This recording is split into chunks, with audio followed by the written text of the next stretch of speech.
do is to invite the federal government to fight whatever war, whatever conflict it might have in Tigray, and that would only happen at the expense of the people of Tigray, at the expense of my sisters, at the expense of my brothers, at the expense of my parents. That I would fight to the nail as long as I'm alive.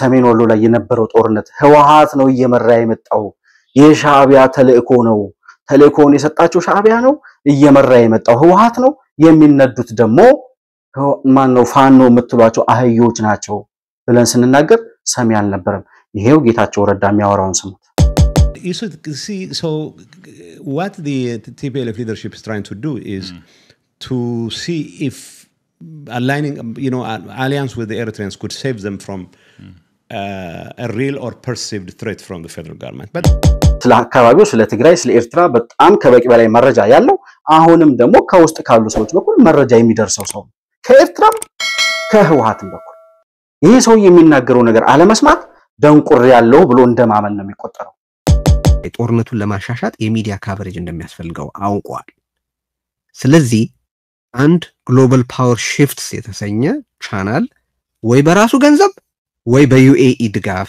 አስጀምሯል አላስፈላጊ ነገር ዘረኝነት የሚነዛበትን የዘረኝነት ለሃጭ የሚያዝረከረክበትን ይሄን አንደበቱን መዳንያለም ቢዘጋለት ጥሩ ነበር ለሱ ሲል አይኑ አልነበረም ለሱ እንደውም ሁኔታዎችን እያየ ግን እንዳይናገር But after the coming to the picture of the Prime Minister Abiy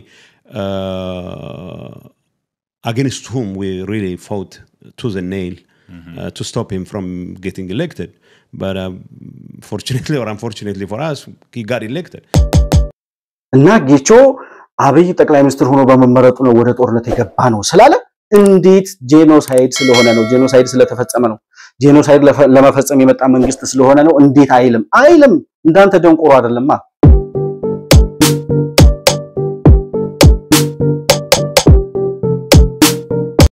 ሰላም ለእናንተ ይሁን የተከበራችሁ የመሆን መልቲሚዲያ ቤተሰቦች እንደምን አላችሁ ብሩክ የሾርቅ አሰፋ ከመሆን መልቲሚዲያ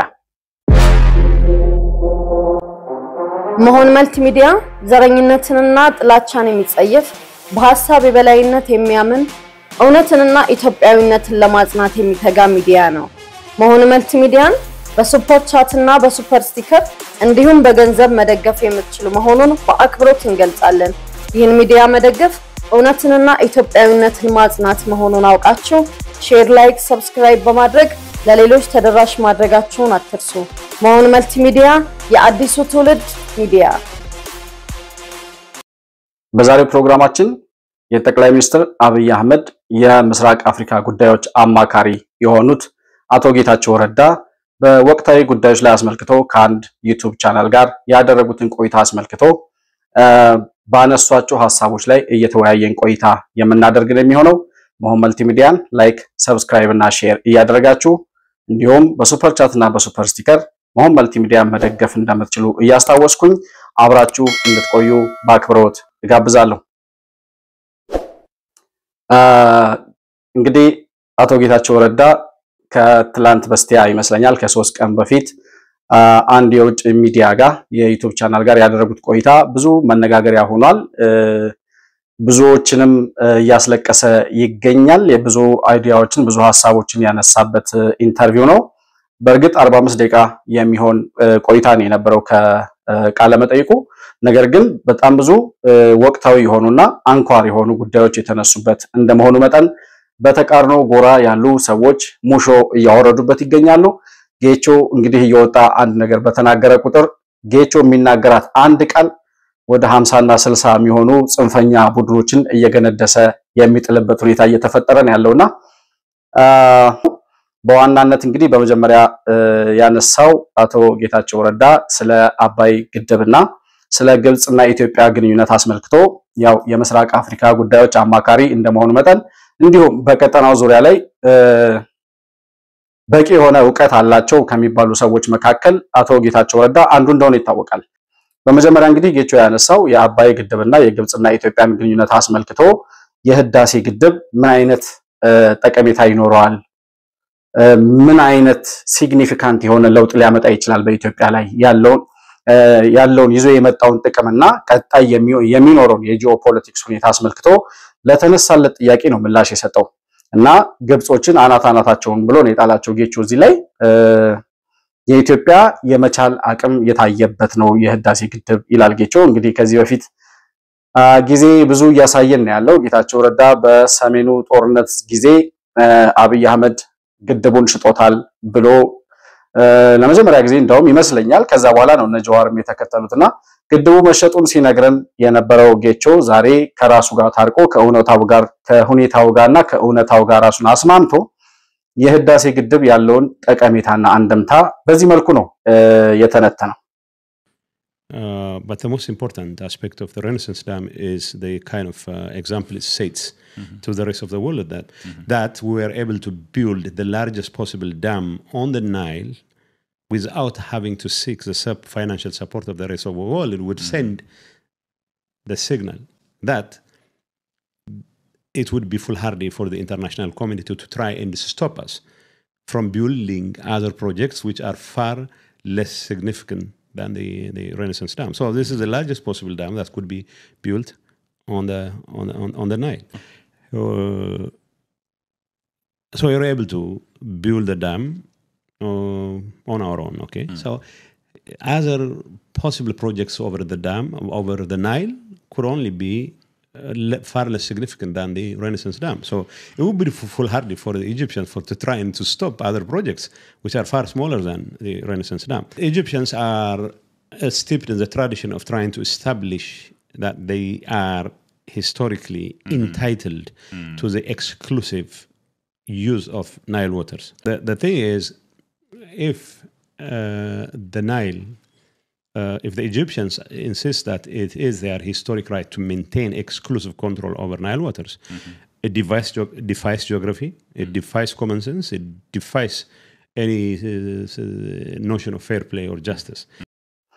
የኢትዮጵያ የመቻል አቅም የታየበት ምክንያቱም ይላል ጌቾ እዚህ ላይ ሲናገር ዓለም በሙሉ አመጾብን ይሄንን የህዳሴ ግድብ እንዳትገነቡ ተብለን እንዳንጀምር ሲጀመር ብዙ ተጽዕኖ ነበር ከተጀመረም በኋላ ደግሞ ግድቡ እንዳያልቅ ሲደረጉ የነበሩ ዓለም አቀፍ ተጽዕኖዎችን የምናስታውሳቸው ናቸው ዓለም አቀፍ ረጂ ተቋማት የለጋሽ ድርጅቶች የሚባሉት ታላላቅ የዓለም መንግስታት በሙሉ ለዚህ ህዳሴ ግድብ 5 ሳንቲም አንሰጥም ብለው ከልክለውን በራሳችን አቅም ማሳካት የቻልነው ግድብ ስለሆነ ይላል ጌቾ ለዓለም መንግስታትና በአጠቃላይ ለዓለሙ ማህበረሰብ ሲግናል የላክንበት የህዳሴ ግድብ ነው ይላል በዛ ደረጃ ግብጾች ላንዲና ለመጨረሻ ጊዜ አናታቸውን ተመጣው የጂኦፖለቲክሱን የበላይነት ኢትዮጵያ ያረጋግጠችበት መሆኑን ጌቾ አስረግጦ የተናገረበት ነገር ነው ያለውና ይሄ እንደዛ ብሎ ሲናገር ስለ ኢትዮጵያ ሲሟገት የኢትዮጵያ መብት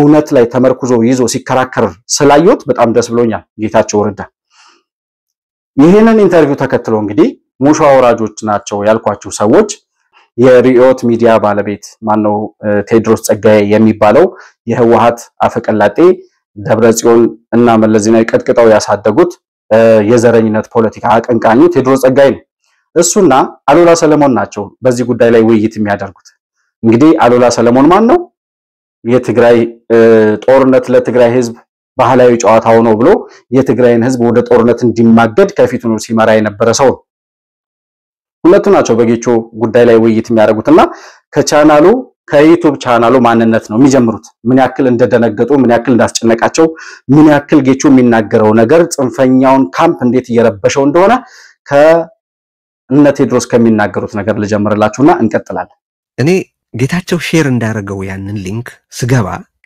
ያ ቻናል 41 ሰብስክራይበር ነበረው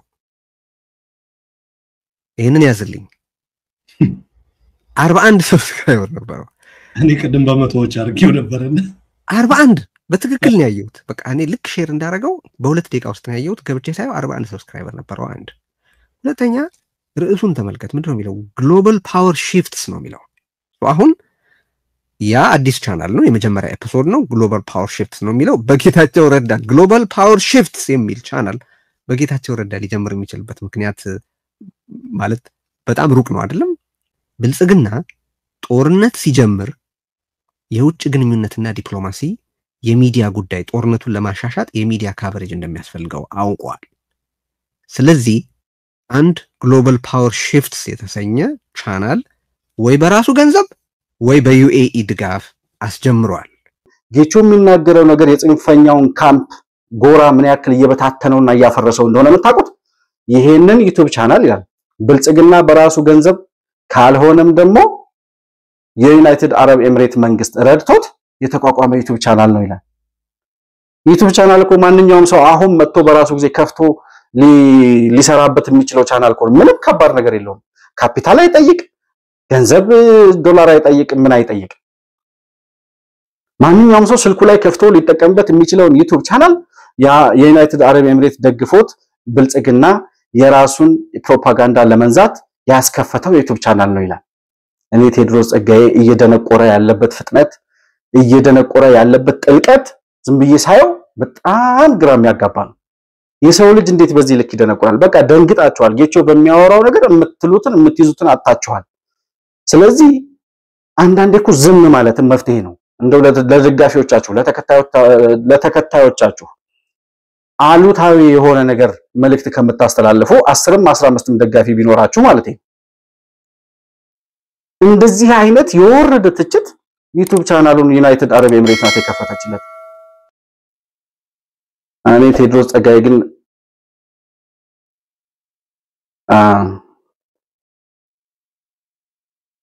በጣም ኃጢያት የሚያናግር ሰው ነው እሱ ሰውዬና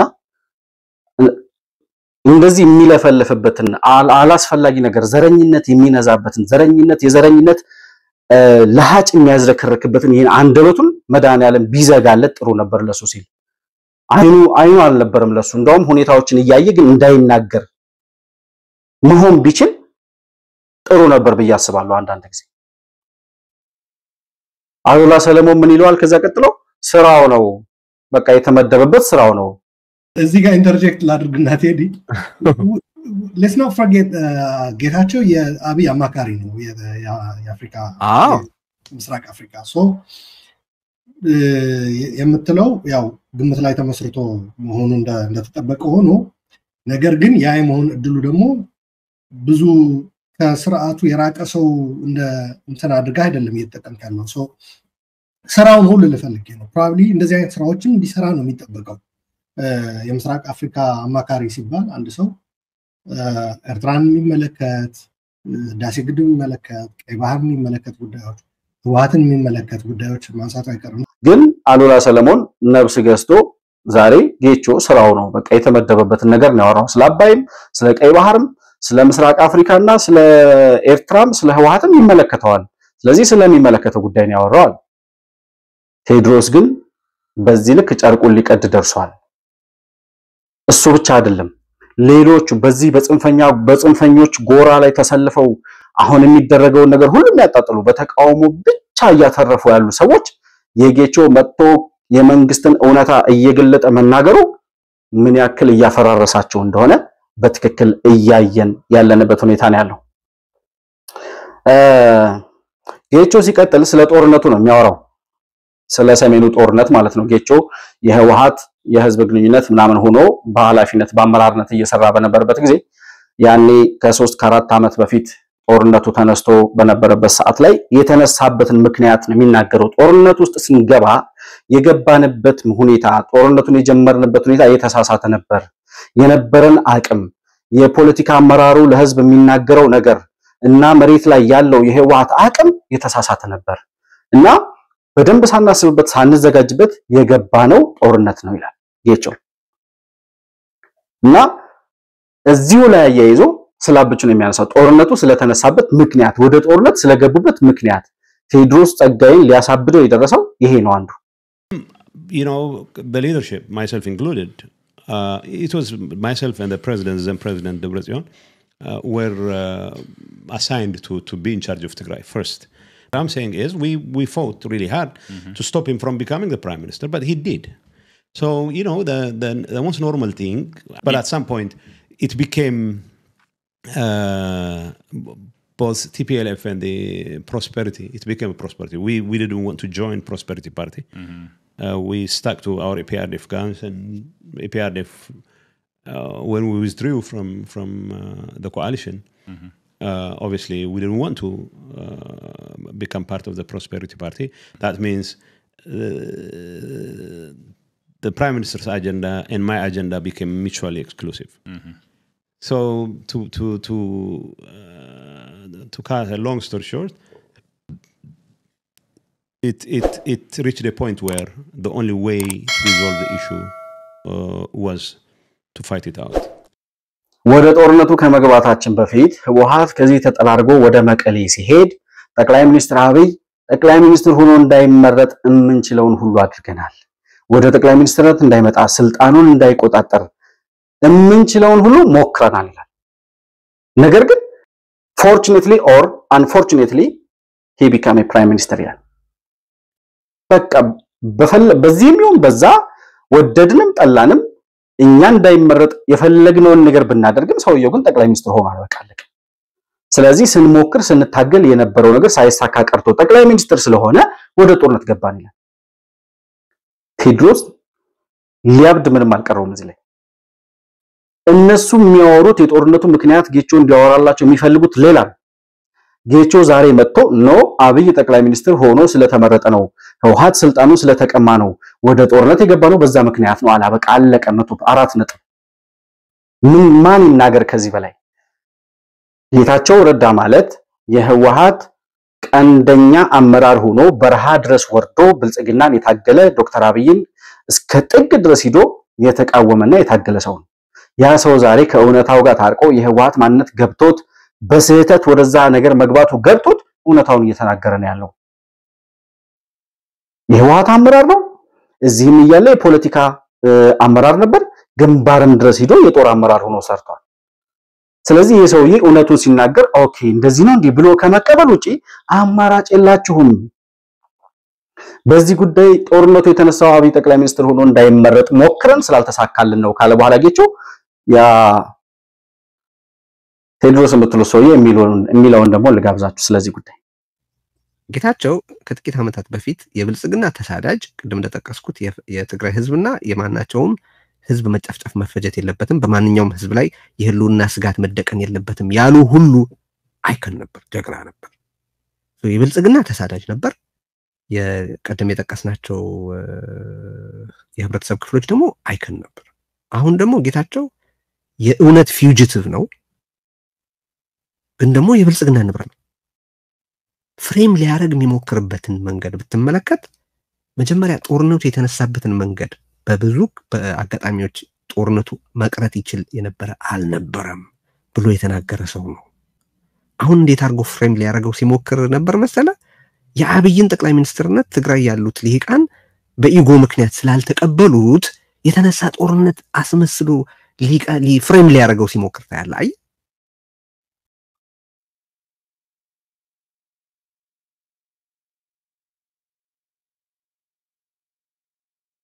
ጦርነቱ የተነሳው በጄኖሳይድ እንደሆነ ለምን አልተናገረም ይላል። እድሜ ልኩን ጄኖሳይድ ሲል እስካሁን ድረስ አለ።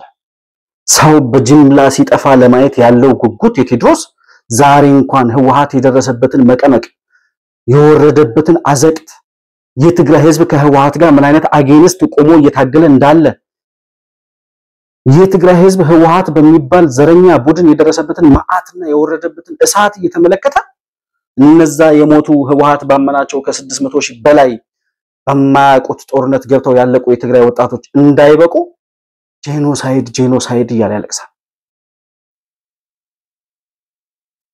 እና ጌቾ አብይ ጠቅላይ ሚኒስትር ሆኖ በመመረጡ ነው ወደ ጦርነት የገባ ነው ስላለ እንዴት ጄኖሳይድ ስለሆነ ነው፣ ጄኖሳይድ ስለተፈጸመ ነው፣ ጄኖሳይድ ለመፈጸም የመጣ መንግስት ስለሆነ ነው እንዴት አይልም።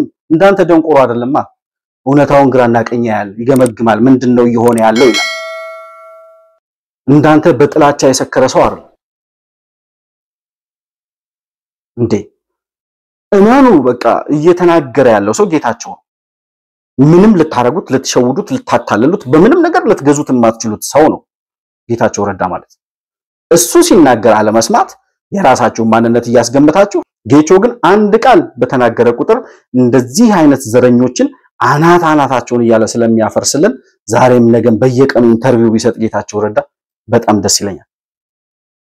ቀጣይ ጌቾ ስለምንድነው የሚያወራው ስለ ጊዜያዊ አስተዳደሩ ያነሳለታል ጊዜያዊ አስተዳደሩን መምራት ያልቻለበትን ምክንያት ጌቾ ሲናገር አዲስ ሐሳብ ለመቀበል ዝግጁ ያልሆነ ሁሉን ነገር በሞኖፖል መቆጣጠር የሚፈልግ ሪሶርሱንም ሀብቱንም ህዝቡንም ረግጦ በበላይነት እያንዳንዱ ነገር መቆጣጠር የሚፈልግ በደብረ ጽዮን የሚመራ አሮጋንት የሆነ በተቸከለበት የሚኖር ለውጥ የማይነካካው የዛገ ቡድን ስለሆነ ከዚህ በላይ መምራት አልቻልኩም ይላል You became the president and then you were running the region alongside the TPL leadership, correct? Yes, I was part of the leadership. I was trying to accommodate them, but the TPLF is steeped in the tradition of totalitarian control of everything.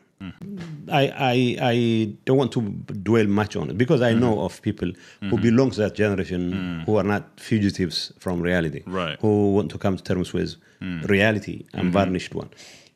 But the problem is the TPLF leadership, you know, I'm an outlier of sorts, but even me with that outlier status, we're not immune to the kind of totalitarian tendencies that.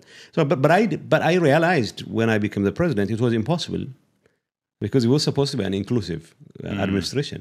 And I cannot take dictates from 4 members who are absolutely misguided about everything. They don't have the gray matter. They don't have a clear idea of what the world thinks about them. Right. They don't have any clear idea, even the foggiest idea of what it means to be in charge of Tigray and what it means to try to extricate these people out of the kind of destruction and misery that the war wrought on the people of Tigray.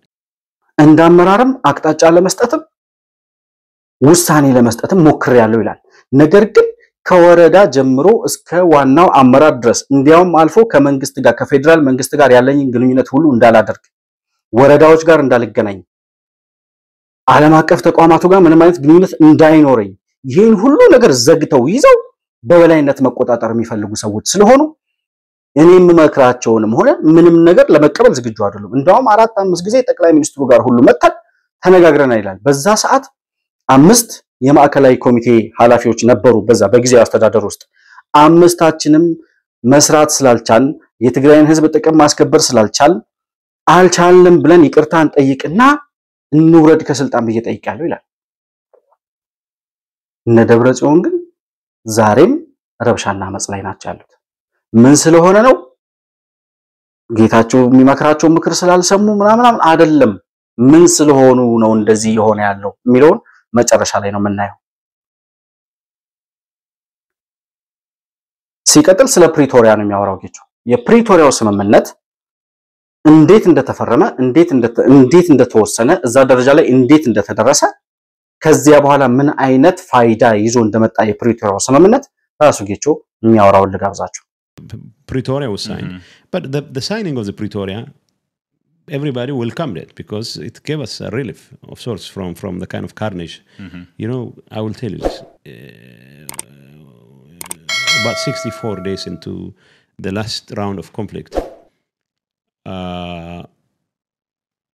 we lost a certain amount of, we had a certain amount of casualties, fatalities. And the 10 days between my departure to Pretoria and the signing of the agreement, 10 days, we lost twice as many people as we did lose in 64 days. It shows you how difficult the situation was. But the thing is, we fought really hard. You know, we had to be realistic. For example, we came up with a 7-point peace proposal. But when we saw that the situation on the ground was in our favor, and then we abandoned it altogether. Pretoria was signed much to the relief of the people of Tigray. That and the decimation of the entire population was at least averted. The Eritreans had a fallout with Prime Minister Abiy simply because he signed the agreement.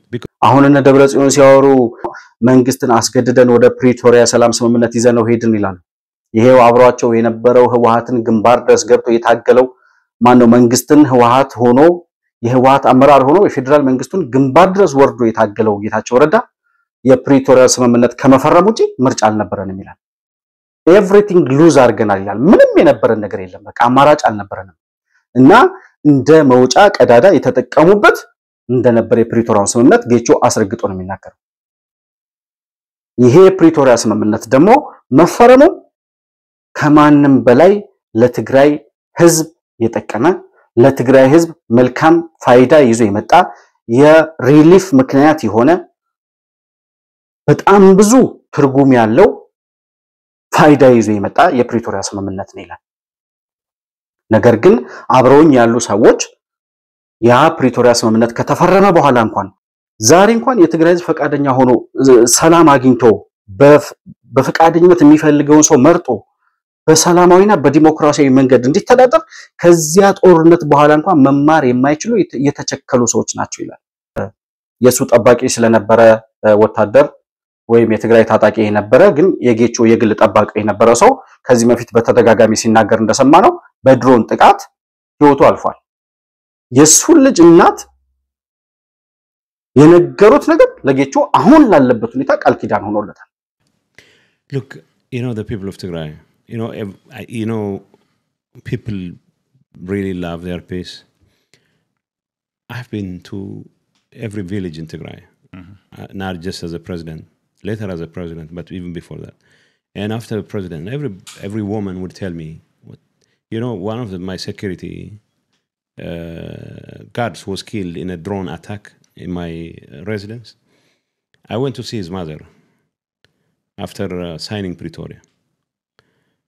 And she wasn't crying when I tried to give him some money or something, but she didn't care about the money. But the fact that I signed the deal, obviously couldn't save her son. He's already been martyred. But she told me, I'm happy that his younger brothers would not have to go through the kind of days and carnage that they had to go through. And this is the kind of message I've been hearing. But unfortunately, my colleagues were not particularly sensitive to that part of the people's demands, right? ከዚያ በኋላ ከፕሪቶሪያ ስምምነት ተፈራርመን ስንመጣ ለቅሶ ለደርሳቸው ሄድኩኝ አላለቀሱም ማለት ነገር ግን የተወሰነ እንደው ይሆነ ለማስተዛዘኛ የሚሆን ገንዘብ እንኳን ለሰጣቸው ስል አልፈልግም ገንዘብ አይደለም ጉዳይ እና ምንድነው ያሉት ይሄን የፕሪቶሪያ ስምምነት ተፈራርመ በመምጣትህ የሞተውን ልጄን አልመልሰውም ነገር ግን የሱ ታናናሽ ወንድሞቹ በተመሳሳይ ጥቃት በተመሳሳይ ጦርነት እንዳያልቁብኝ ስላደረክ አመሰግናለሁ አሉኛል። ይሄ ጭንቅላት ላለው ሰው ለሚገባው ለሚማር ለሚጠይቅ ሰው ይሄ ከምንም በላይ የሞራል ጥያቄ ያመጣል የህሊና ወቀሳ ያመጣል። በቀጣይነት የሚያነሳው ጌታቸው ረዳ የኤርትራና የህወሓትና የሻዕቢያን ትብብር ነው የሚያነሳው። አሁን ጽምዶ የሚሉትን ማለት ነው ጽምዶ ፈጥረን ምናምን ብለው ከኤርትራ ጋር አንድ ላይ ሆነን ምናምን የሚሉትን ነገር ለምንድነው የሚጠቀሙበት ይላል ጌታቸው ህወሓቶች አንደኛ ከመንግስት ሰላም ከመጣ ነገሮች ከተረጋጉ ወንጀል የሰሩ ሰዎች እንደሆነ ስለሚያውቁት ከመንግስት በኩል ተጠያቂነት ይመጣብናል ብለው የሚፈሩ ሰዎች ናቸው ይላል። ስለዚህ ከኤርትራ ጋር ያላቸውን ግንኙነት እንደ መሸሻና እንደ መደበቂያ እንደ ማምለጫ ይጠቀሙበታል። እንደ መሸሻ ከመጠቀም አልፈው ኤርትራና ህወሓት ምን ደባ እየሰሩ እንደሆነ ራሱ ጌታቸው ረዳ የሚነግረንን ሰምተን እንመለስ።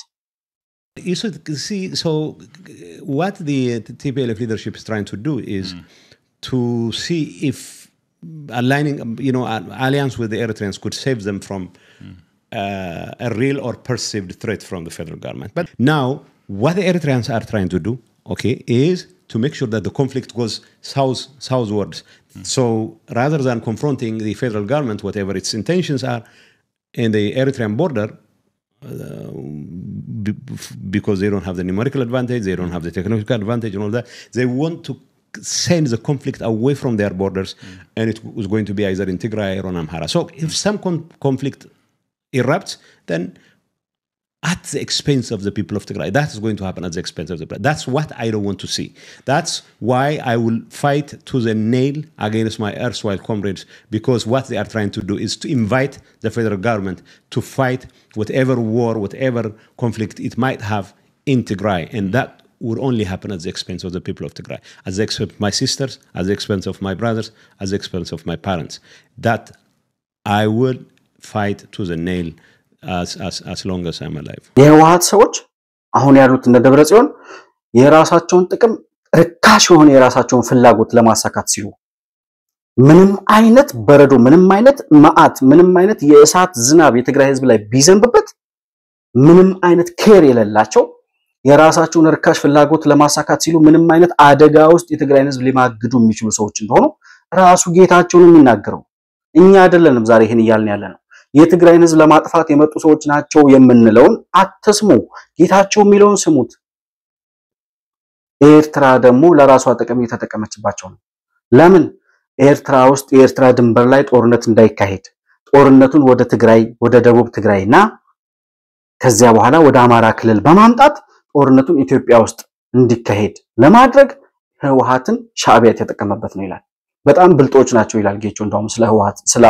ኤርትራውያን ሲያወራ በጣም ብልጦች ናቸው አስልተው ነው የሚንቀሳቀሱት ስለዚህ አሁን ያየነው በቀደም ሰሜን ወሎ ላይ የነበረው ጦርነት ህወሓት ነው እየመራ የመጣው የሻዕቢያ ተልእኮ ነው ተልእኮውን የሰጣቸው ሻዕቢያ ነው እየመራ የመጣው ህወሓት ነው የሚነዱት ደግሞ ማን ነው ፋኖ የምትሏቸው አህዮች ናቸው ብለን ስንናገር ሰሚ አልነበረም ይሄው ጌታቸው ረዳ የሚያወራውን ስሙት ጌቾ እንግዲህ በአመራሩም ዘመን በጣም ብዙ ዕውቀትና ስለ አካባቢው ስለ ትግራይ ስለ ኤርትራ በጣም ከበቂ በላይ መረጃ ያለው አሁንም ደግሞ ከውስጥ ካሉ ሰዎች በኩል መረጃ የሚደርሰው ሰው ከኤርትራም ከህወሓትም በኩል ይሄ ሰው የሚናገረው ነገር አለመስማት ደንቁር ያለው ብሎ እንደማመን ነው የሚቆጠረው ስለዚህ ህወሓት ዛሬ ያደረገ ያለው ከሻዕቢያ ጋር ተመሳጥሮ ራሱን እንደ መከላከያ ምሽግ አድርጎ ተጠቅሞበት እንደ ማምለጫ እየተጠቀመ ኤርትራኖች ደግሞ ህወሓትን ጦርነቱን እነሱ ድንበር ላይ እንዳይካሄድ ጦርነቱን ትግራይና አማራ ክልል ለማድረግ እየሰሩት ነው አትጎትቱ እያለ ነው ጌቾ ፌደራል መንግስቱን አትጎትቱት ጦርነቱን ወደናንተ እየሳባችሁት ነው ይያላችሁ ራያ ላይ መጣችሁ ወይም ወሎ ላይ መጣችሁ ሰሜን ወሎ ላይ ያደረጋችሁ ጦርነት ፌደራል መንግስቱ በቀጥታ ወደናንተ ተስቦ እንዲመጣ እያደረጋችሁ ነው ምንም አይነት ኮስት በምንም አይነት ኮስት የትግራይ ህዝብን አሲዛችሁ የትግራይ ህዝብ በሚከፍለው ዋጋ የራሳችን ጥቅም አስከብራለን ብላችሁ የምታስቡ ሰዎች በቀጥታ ፋለማችኋለሁ ይላል በኔ ወንድሞች በወንድሞቼ ዋጋ በወንድሞቼ ህይወት በእህቶቼ ህይወት የሚጫወቱ ህወሓት የሚባሉ ቡድንና ኤርትራውያን የትግራይ ህዝብ ላይ መዓት እንዲመጣ የሚያደርጉ ከሆነ ተባብረው ከትግራይ ህወሓቶች ከኤርትራ ጋር ተባብረው እንደዚህ አይነት የተልእኮ ጦርነትን የሚያስፈጽሙና ጦርነት የሚያስጀምሩ ከሆነ በቀጥታ እንፋለማቸዋለን ጌቾ እንዳለው ከመላው ኢትዮጵያውያን ጋር ይላተማሉ እነዚህ ሰዎች ነገር ግን በዚህ ደረጃ የራሳችን ህዝብ ነው የሚሉትን እንደዚህ ቁማር የሚጫወቱበት በቃኝ ይያለ ህወሓት የሚባል ፓርቲ ከዚህ በኋላ ላይ እንዲቀመጥ አልፈልግም ይያለ በጨለማ ያኖሩት ያለውን ህዝብ አሁን እንኳን ለምንድነው በቃ የማይሉት ድጋሚ ጦርነት ያውም ደግሞ የሻዕቢያን ተልእኮ ተቀብሎ መጥቶ ጦርነቱን አማራ ክልልና ትግራይ ውስጥ ለማድረግ የሚታገሉት እነ ደብረጽዮን አላማቸው ምንድነው የሚለውን ጥያቄ ስናነሳ ደብረጽዮንም ሞንጆሪኖም አማኑኤል አሰፋ ነውና የሚባለው ሰውዬ ከዛ ሲቀጥል አቦይ ስብሃትን ጨምሮ አሁን ያሉት ባህላዊ የህወሓት ጀነራሎች በሙሉ የዘር ማንነታቸው ሲጣራ ኤርትራውያን ናቸው በኤርትራ ነው ትግራይም ኢትዮጵያም ስትመራ የኖረችው ህወሓት ቅኝ ገዢ ነው መለስ ዜናዊም ሆነ ስዩም መስፍንም ሆነ አባይ ፀሐዬ ወላ አቦይ ስብሃት ኢትዮጵያዊ ሆነው አያውቁም የኢትዮጵያ ስልጣን ላይ ተቀምጠው የኢሳያስ አፈወርቂን ጉዳይ ሲያስፈጽሙ የኖሩ ቅኝ ገዢዎች ናቸው ምንለው በመክንያት ነው የህወሓትን ሚስጥር በጥልቀት የሚያውቁ እነሱ እንደሚናገሩት ሞንጆሪኖም ደብረጽዮንም የባህላዊ ጀነራሎች እና አማኑኤል አሰፋን ጨምሮ በሙሉ ኤርትራውያን ናቸው በአንድ ጎናቸው ካልሆነም በሁለቱም በእናትም በአባትም ስለዚህ እነዚህ ሰዎች በኤርትራውያን እየተመራ መኖራችን ሳያንስ ዛሬም ከኤርትራውያን ጋር ተባብረው ኢትዮጵያን እንደዚህ ያጎሳቆሉ የሚቀጥሉበት ጊዜ ከዚህ በኋላ ሊኖር ይችላል ወይ የሚል ጥያቄ እናነሳለን ኤርትራውያን መሆናቸውን ካወቀን ቆየን 27 ዓመት ሙሉ የኢትዮጵያ ህዝብ ምን ሆኖ እንደደነዘዘ በርግጥ የሚታገሉ ሰዎች ነበሩ ነገር ግን በዛ ጨለማ ውስጥ ስንኖር ያሰብን ወደ ማሳልፈው ሲሰጡ 60,000 ኢትዮጵያውያን ያለቁበትን የባድመ መሬት በጦርነት ካስከበርን በኋላ መልሶ መለስ ዜናዊ ሲሰጣቸው ኢትዮጵያ የባህር በር እንዳይኖራት ተቆልፎባት እንድትኖር ሲፈርዱ ያ ሁሉ ኢትዮጵያዊ በሰቆቃና በምሬት ውስጥ ሲኖር እንዲህ ያደርጋሉ የኢትዮጵያዊ መሪ ሀገሬ ናት የሚል ሰው የራሱን ሀገር በዚህ ልክ ደባ ሊጫወትባት ይችላል ወይ ሚል ጥያቄ ማንሳት ከጀመርን ቆየን። አብዛኛው ህዝብ ግን ይሄንን መረዳት አለበት። ህወሓት ነን ብለው አሁን ደብረ ጽዮን የትግራይን ህዝብ በጨለማ ያሰቃዩ ያሉ 27 ዓመት ኢትዮጵያን በጨለማ ውስጥ ሲገዛ የነበረው ህወሓት የሚባለው ፓርቲ ኤርትራውያን ናቸው፣ ቅኝ ገዢዎች ናቸው እንጂ የኢትዮጵያውያን ሜንታሊቲ የሌላቸው የኢትዮጵያዊ ማንነት የሌላቸው ሰዎች ናቸው። ለዚያ ነው አሁንም 1 ሚሊዮን የትግራይ ወጣቶች አልቀው ይሄ ሁሉ የይቅርታ መንገድ ተዘርግቶላቸው ዛሬም የትግራይ ህዝብ በቃኝ ያለ ዛሬ እንኳን እሺ በቃህ ብለው እንዳይተውት አሁንም ለአምስተኛና ለአራተኛ ዙር ጦርነት የሚጋብዙት እነዚህ ሰዎች የኢሳያስ አፈወርቂ ጉዳይ አስፈጻሚ ኤርትራውያን ወይም ሻዕቢያ ስለሆኑ ነው። ያስከፈላችሁንን ዋጋ ያህል እጥፍ ድርብ አድርገን ኢትዮጵያን ደግሞ እንደምንቀበላችሁ እንደምንበቀላችሁ አስምሮ መናገር ያስፈልጋል። እዚህ ላይ ይሄንን ነው ለማለት የምፈልገው። የጌቾን ኢንተርቪው አስመልክቶ ያቀረብኩት የዛሬው ፕሮግራም ይሄን ይመስላል። መሆን መልቲሚዲያን ላይክ፣ ሰብስክራይብ እና ሼር እያደረጋችሁ እንዲሁም በሱፐር ቻት እና በሱፐር ስቲከር ድጋፍ ልታደርጉልን እንደምትችሉም እያስታወስኩኝ የዛሬውን ፕሮግራም በዚሁ ጨርሳለሁ። አብራችሁ ስለነበራችሁ እጅግ በጣም አድርጌ አመሰግናለሁ። በሌላ ፕሮግራም እስከምንገናኝ ድረስ ሰላም በያላችሁበት ለእናንተ ይሁን።